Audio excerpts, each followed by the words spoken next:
Everyone, it's me again here, and this is my actual fifth video.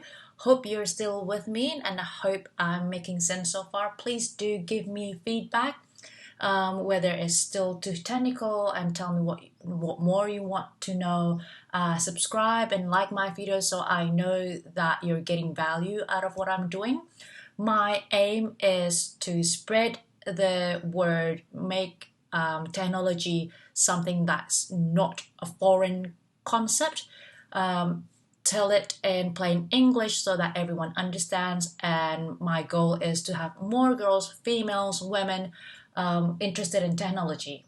But of course, these videos are not just for females. Anyone who's interested in blockchain and wanting to understand it better is welcome, of course. And I'm going to try as best as I can to explain it in very simple terms. I use lots of real life examples.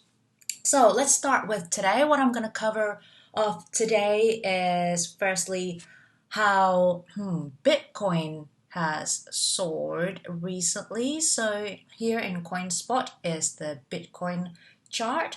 If you see overnight here, we broke through the 17,000 mark. So that's equivalent to about 12,300 US dollars, depending on the exchange rate you're looking at. But anyway, everyone's been waiting for the break of the 12,300 mark US dollars, because so far, if we see let's see the timeline down below, see August down below. If we go to the left, so far the peak has always been, see here, 15,000. So that's what we call the resistance. So whenever the price hits up, it comes back down, hits up that 15,600 level, it always comes back down. So that's where the resistance has been set in the past. So the fact that this time around, so see recently we tested again, we're trying to break that 17,000 mark, it just comes back down. Now the fact that it actually just breaks it and keeps on going, there's a higher possibility that we're going to shoot for 20,000, but of course we're going to be tested when we hit 18,000. So most likely this is going to correct a bit, and then going to go up, and I'm going to test again at 18,000. So given that Bitcoin usually leads the trend, I'm going to talk about another coin that's my favorite, called Chainlink. Now, if we look at Chainlink's chart, this is the 4-hour chart. We can see here the trend has been awesome since late July. It's been going up, up, up, up, up. Now, I will talk about Chainlink, and when we talk about when you should, or if you want to get into Chainlink, when you should get in. If you've heard of the Elliott waves pattern in technical analysis before, you can see wave 1, 2, 3, 4, 5, and so it's possibly that this is correcting. So if you want, depends on your trading strategy, you might want to get in around about now. We should see if this is going to pull back down below this line of $23 and make your own decision, do your own research. I'm not here to really advise you of how much to buy, really exactly when to buy. I'm not a financial advisor. Do your research in that regard. But let's get on with what is Chainlink. So there's a good website here, Gemini.com. All right, the chain of blocks. As we previously discussed, each block contains information.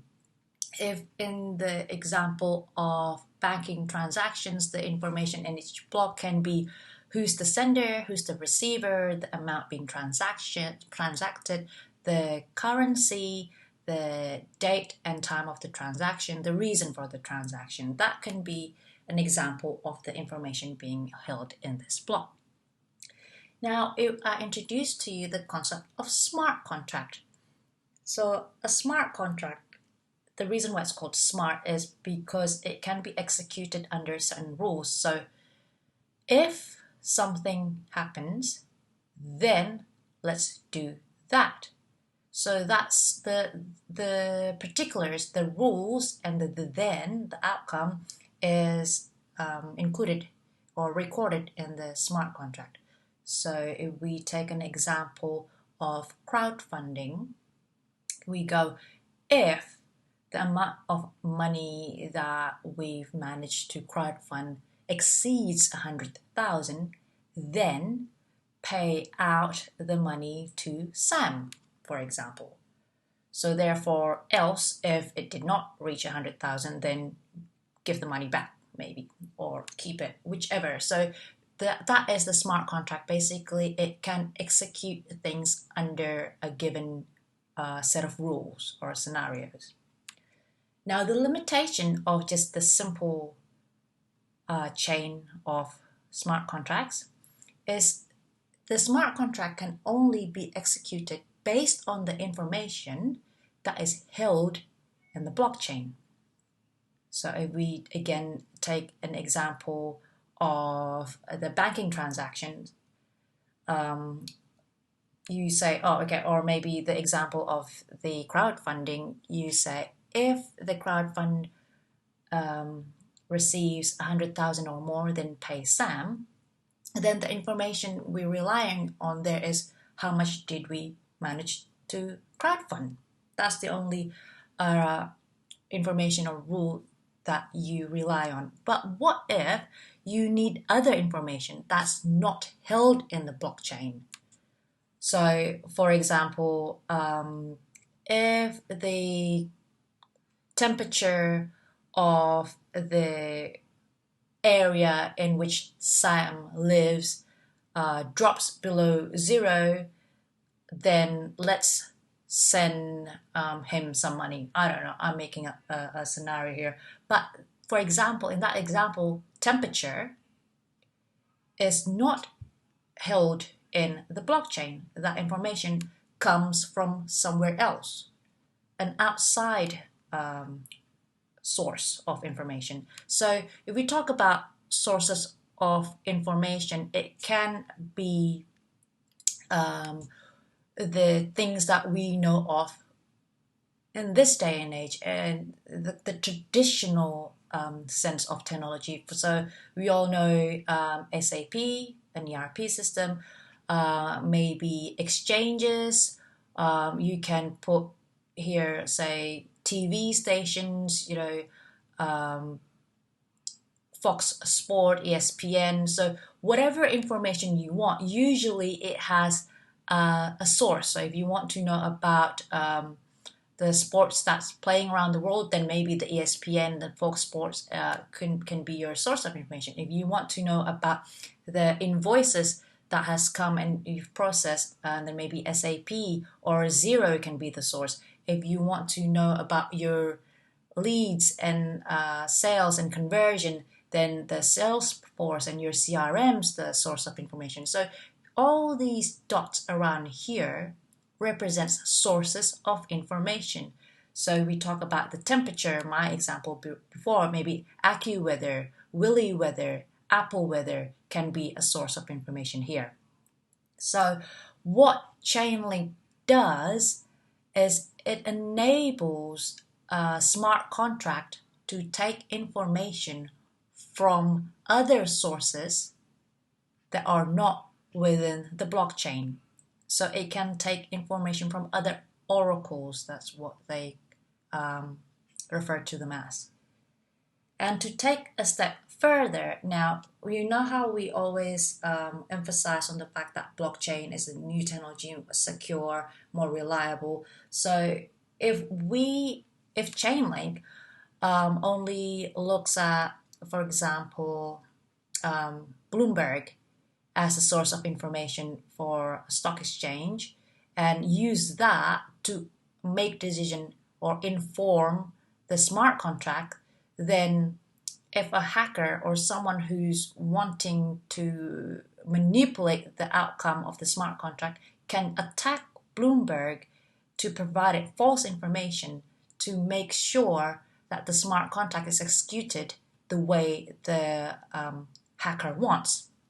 So what Chainlink does, it allows us to set more than one source of information for the same information. So if you say want information about the stock exchanges, then it can take it from NYSE, Bloomberg, ASX, or whatever other source of information that you can identify, and then Chainlink can aggregate the information from all the sources, either average it or whatever rule you want to implement, and then whatever, say out of these three, two of them are giving Chainlink the same information and one is giving a different information, then Chainlink can deduce that that one is either faulty or has been tampered with and just take the two.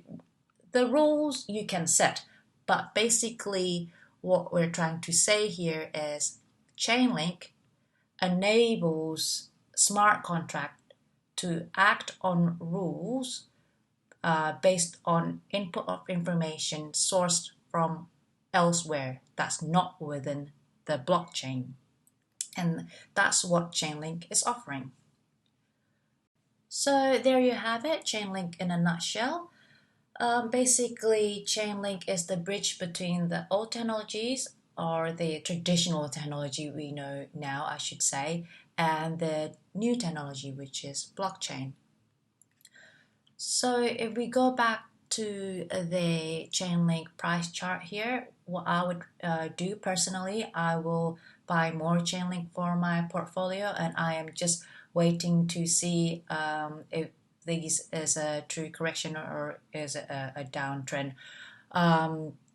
But let me know, give me your feedback about this video, and let me know what else you want to know.